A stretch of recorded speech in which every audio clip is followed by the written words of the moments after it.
Matod sa atong tubag sa Salmo, linisa ang akong kasing-kasing o Dios, or limpyuha ang akong kasing-kasing o Dios. Lingiyay mong tupad ing na musugot ka na. Musugot ka nga ang Ginoo mao'y manglimpyo sa imong kasing-kasing. Naong ninyo, ambot lang. Kung ang Ginoo mo'y mulimpyo sa atong kasing-kasing, purting sakita. Ngano man, ang una niyang isulti, biyai ang sala. Wa may laing makahugaw sa atong kasing-kasing or sa atong kalag, ang sala raman. Unya og pabiyaan sa Ginoo nimo ang sala, kaya dili. Giling nga imong tupad ing na okay ra nimo, biyaan nimo tanan gid nimong sala. Sige. Tuan na. Sige, nag-ingon, bitaw no. Ingno nakas Ginoo, ayaw na gyud pamakak, ayaw na gyud pagyaw-yaw, bisan sa imong hunahuna ayaw kasuko, bisan sa imong hunahuna ayaw na gyud reklamo, kay nakahibaw kung unsay naa sa imong hunahuna, hasta nang imong gibati diha, imong gihambin sa imong kasing-kasing, kanang pagdumot, kanang pagpanaway, kahibaw ko ana, kuha ana, kanang gasigig bugal-bugal nimo, higugma ana, kanang gasigig daog-daog nimo, pasayloan na og kapituan-kapito. Sayon ba dili? So di mo musugot nga limpyuhan sa Ginoo inyong kasing-kasing. Sugot dili. Galibog na mga yawanon ay. Mao na ang atong pagdebosyon ni Santo Niño. Usa ka simbolo kanang bata, simbolo kana sa malinis o kasing-kasing. Ang bata way pagdumot, ang kanang iyang gibuhat sa gawas mausad nang iyang gibuhat sa iyang kasing-kasing. Kung ang bata muhilak, gisakitan sad na siya. Kung mukatawa, nalipay na siya. Kita usahay, mukatawa man tabi sa gisakitan, pakaron ingnon, no? Laughing in the outside, out the outside, crying in the inside. Kita may makita mo, okay ra oy, okay usus, okay ra gyud kayo Father, kami we love you gyud Father, pero iniglipan mo, kana parias, ibaligyag slat, ngwarta kay nas tanan ana. Nya gabot ato bangas pare, musta man mo? Ay sus Father, okay gyud kay mi Father. Naaman ta na. Tig pakaaron ingnon, dili limpyo og kasing-kasing.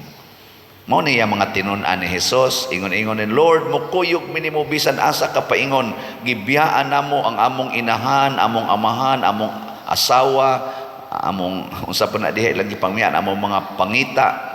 Very good. Ingon si Jesus, very good.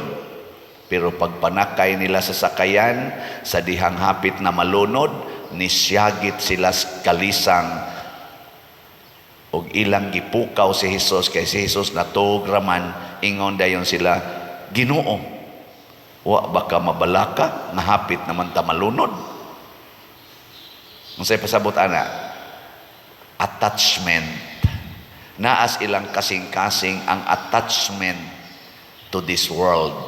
Kana bang nabalaka sila? Unsay mahitabo nila aning kalibutana? Nga unta gitudluan naman sila ni Jesus, ayaw mo kabalaka unsay mahitabo sa inyong lawas. Diba? Kabalak ininyo unsay mahitabo sa inyong kalag. Gabi akong gibalik dito ang lugar diin hapit mahog ang Innova sa unang kadto natong motorcade dito sa may Campaso. Pag-abot namo dito, ang ilang altar diri na skilid sa daan, wa na dito atong likuan. Nako nganong ni ano man mo din hinagsayaw, ingon din sila, maglikay lami dito disgrasya Pader. Karon pa sila nakaamgo nga disgrasyahonon gito kay sentro go geto ana. Di ba ni istorya ko ninyo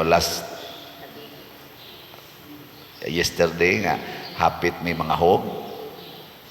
Ako dayang gipangita, akong gitagaan sila kung naguba man to yung altar na ama mo'y libre nga kuan ato kanang subsidy nga 5,000 o di ay additional 5,000 para iayo. Pero naayo na gud nila ilang altar. Ilang presidente pa din ako gining dawaton ako. Dawatan na kay di biya sayon ang paghimo ng altar-altar. Nako asa man tong bata nga hapit maligsi. Di man to'y bata nga hapit maligsi nga nabunlot sa papa porting hilak. Nilakaw na lang ni gahilak ya pong bata murag na trauma siya ba nga gibunlot tingali siya kalit kay siya man to diha nang atubang sa sakyanan abig na kong nadasok yun siya wa man diri pader ingon tong usa sa tora eskina so dito di gyapon siya gapundo sa may duol gyapon atong ilang altar sa una kuyog siyang igsuon og sa iyang papa gamay pang bata mga siguro mga 5 years old 6 years old ba to ana. Ako, kumusta man ka dong? Naog ko dito. Siya, okay raman pader. Nako, wala ka kuyawi. Ingong papa, sus na trauma gina siya pader. Sige na siya gihilak. Nako, asa ganitong tuod nga nakasangit sa kanaganing inoba? Isa na ra pader among gibutang ag bato. Iba mo kung sa gitas-os tuod o sa kadangaw. O sa kadangaw ang tuod mura kadako sa akong bagtak o bagtak sa tao ligon hinoon siya siya taas man unta na pader pagkaigo ang nag-una sa inoba nabalik kay laya pagyod nya pagkabali motong nalahos ang inoba nalumping gani nang tumoy ang ligid nakaigo pagyud ato ang gasunod nga ligid ang una nilapas pagyud ang ligid ni latay ba motong naupos-upos gid siya na murabag nakagod ba kay kanang kuan man kanang laya man pero nitukod siya dito sa ilaw pagsaylos ligid sa unahan nagbitay na ang dong sa pangpang ako asa ganitong kuan siya mao ni pwede paglingon pangpang naman siya gabitay na biya to ang dong pwede kikita ka to nga wa na man gani mi muduot ato nga dihas atubangan dira mo miskilid di ana kay wa naman na, kimba naman ako. Gabitay na gini. Gabitay na. Kanina lang yung tuod mo ay nakaali sa, nakapugong sa sakyanan. Unya, wa kabot usa kadangaw. Ako kung gihapuhap nako. Salamat tuod. Patay na ka, pero giluwas nimo ang kinabuhi sa pari o ang kinabuhi sa kuyog nako nga mga 7 ka buok.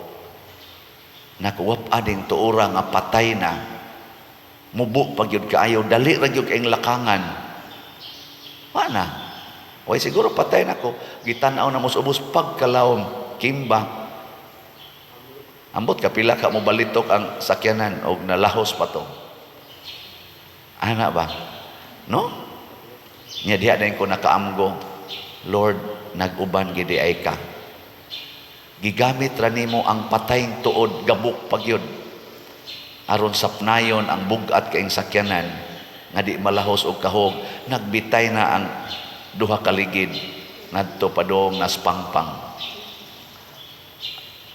mao na ang Ginoo katawanan pa jud kayto kay wa man to mainggansa wa man to maana ang handbrake paghunong na pagkuto mura nagniratol o gamay akong hunahuna mura na magaumbaw gyud pangpang kay wa na may kuan naalihan lang atong ilang prop sa ilang altar gidaro man ngadto sa kaning inoba pagkadaro mao didto sa unahan nya ang ila pag yung Santo Niño diha pagis ilawom sa inoba wa jud kunoy tatsa pagkuha nila ang katong image Santo Niño ang suga nabuak ang usa pero ang Santo Niño wa kunoy tatsa dito nila gikuha sa ilawom nya nadasok di naali to diha sa atubangan di na ko makita nga kimba pero akong nahuna lawom na gini mo to pagkahuna-huna nako nga niumot ingon ako akong giana ang handbrake kay para og di na lang gyud mulihok lang gyud ba nako may na kay mulihok ning usa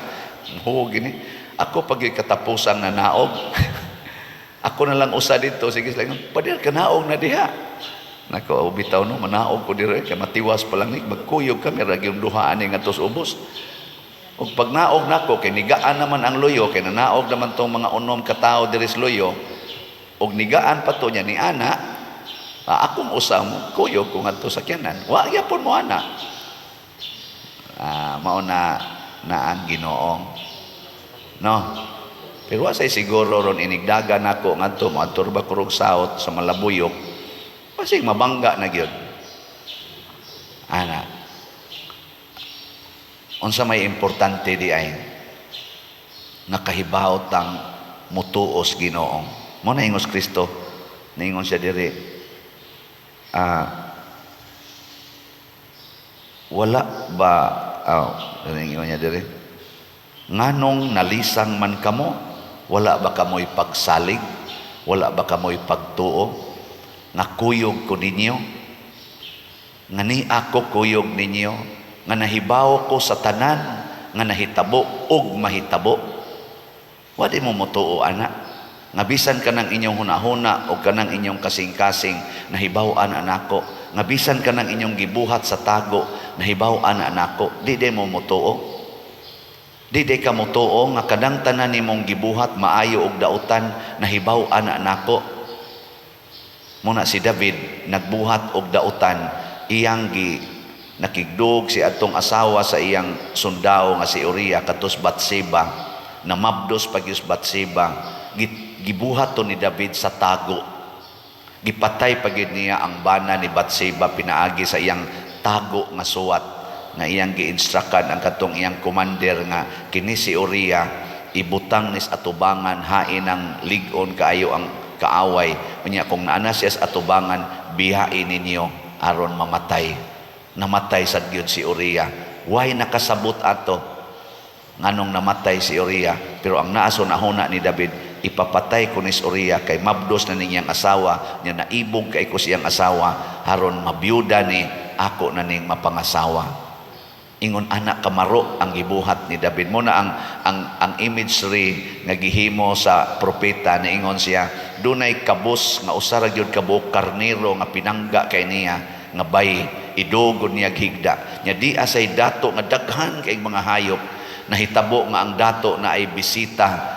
Di siya muihaw bisag usas iyang daghan kay hayop, kadtong bugtong karniro sa iyang silingan nga kabos ang iyang gipugos pagkuha o giihaw. Niingos David, patyon kinin tawhana. Ingon dayon ang kaning kuan propeta, ikaw na mahal nga hari, kadaghan imong asawa, nganong imo pag itong giilog ang bugtong asawa sa imong kabos nga sundao. Nagtuo ka nga ang imong gibuhat sa tago, wa mahibaw is Ginoo.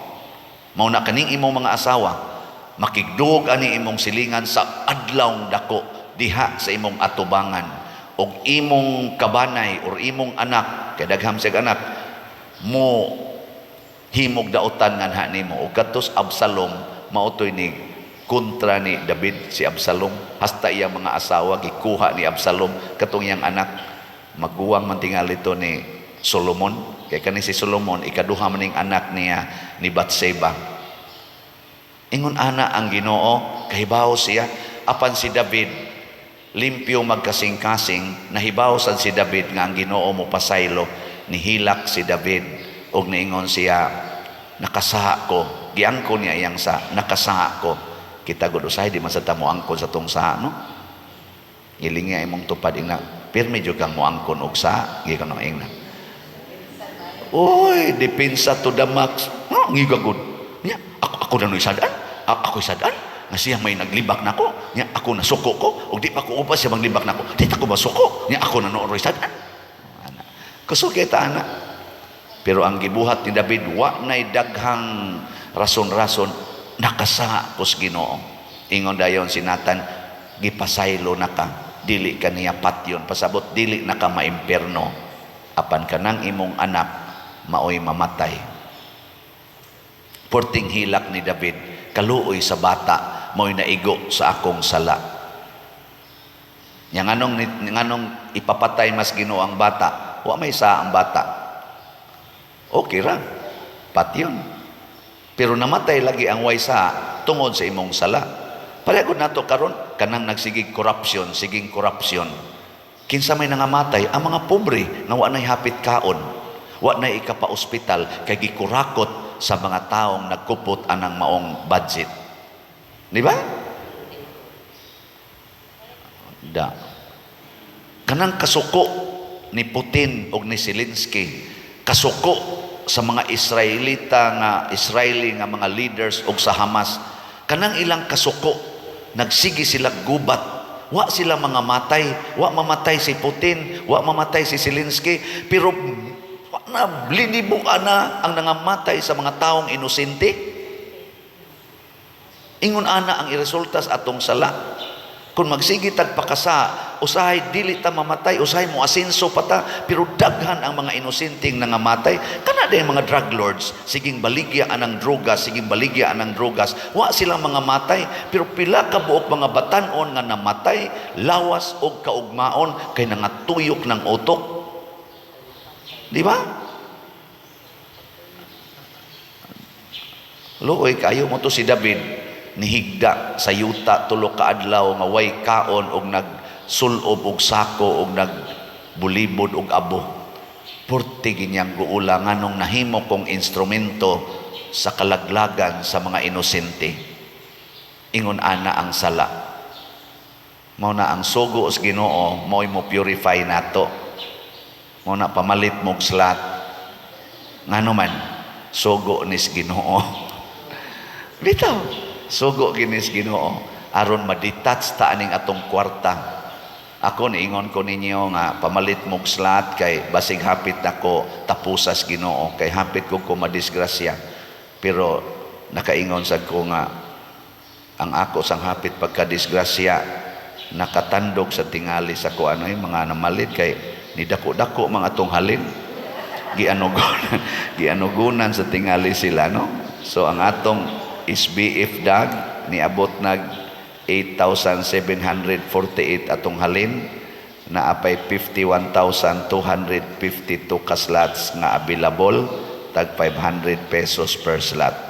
Ang atong special slot mo'y dako-dakog halin kay karon naman ning Pebrero kutob sa 3 na halinan ta na karon og 8,436 ka slots, na apay 16,564 slots nga available, tag 100 pesos per slot rani nya. Naatay 50 slot challenge nga tag 5,000 pesos per challenge.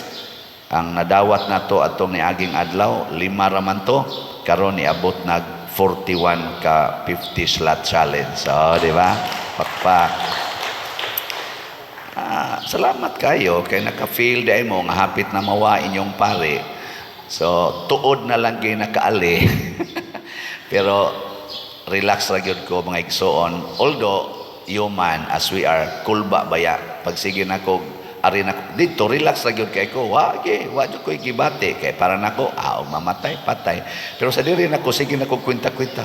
Hasta no, tuod, sus. Mag-anaay na tong sakyanan. Unsa kay unang mahitabo, no? Malagpot rin di sa kong loyo, si Daymarga mo'y unang malagpot, nya mosunod si Nara, si Las Lobelia, ana, nya mga banda, mi ato mga kamanggahan, mga kabulihan, mga bali among lawas, magbulit na misdugo, nya ugkato na mi dito, di na madayon ang motorcade, di na madayon ang pista sa Santo Niño dinis atong parokya, nya manios dayon nga tungod tingali ni sa sala aning paria, maoning kana ganing naamong ang mga inosente kay kaning paria buangon kay nistanan na bisag unsa na lang tingali konklusyon, no? Nya imbis magpista ta nindot kay atong preparasyon kay naatay sinulog sa mga kapilya nga nindot kaayo, di apay sinulog sa barangay nga nindot kaayo, preparasyon na gyud, natay props diha na perti na gyud preparar. Magvigil mo og 8 ka buok patay, ang usa na nganlag Father Siano. Di ba? Pero gitukuran ras Ginoo ni Santo Niño og tuod nga usa ka dangaw gambok pagyud kay laya, pero naalsa niya og naprotektahan ang Ginoo. Ang kamot sa Ginoo mo'y nagkupot ato, dili na to ordinaryong panghitabo. Pakpakan nato si Santo Niño. Salamat kay na og mamalit mo aning slot nga atong gibaligya parang Santo Niño, wan agyud mo isa. Kamao naman mong mubasol, limpyo na inyong kasing-kasing. Na ini-text na ako karon, Father, dugay na kaiming minyo, pero nag-civil married rami. Karon, Father, ang nahitabo sa sige namong paminaw nimo, 76 na among edad, karon pa mi nagpakasal. Kay di nat konsensya mi sa imong gisulti nga ang way kasal di ay sala gyud. Dugay hapit na mi mga matay, karon pa mi nagpakasal. Giila na ginamo ang sakramentos kasal sa simbahan, mao gid ay makapalangit. Nakoy congratulations sa dili pa ginamao Pader. Na ay dugay na kay nakong gibungulan nga tao kay dako kay utang rinamo, kami pagyud maoy gidaog-daog, kami pagyud maoy gibungulan, kami pagyud gisigihag daot. Pero karon Pader, gipasaylo namo ang iyang utang ug ningadto gyud ko niya kaupat Pader, nakig-uli gyud ko niya ug nagkauli nami karon, nagtingganay nami. Kay iya sa kudong gipaminaw nga sikog ingon, ayaw gyud mo pakigbungol anang inyong isig katao, higugma agid ng kaaway. Ako din gitiksan, wow, congratulations sa imong gibuhat, pwede na kang mamatay. Manindog na tayo.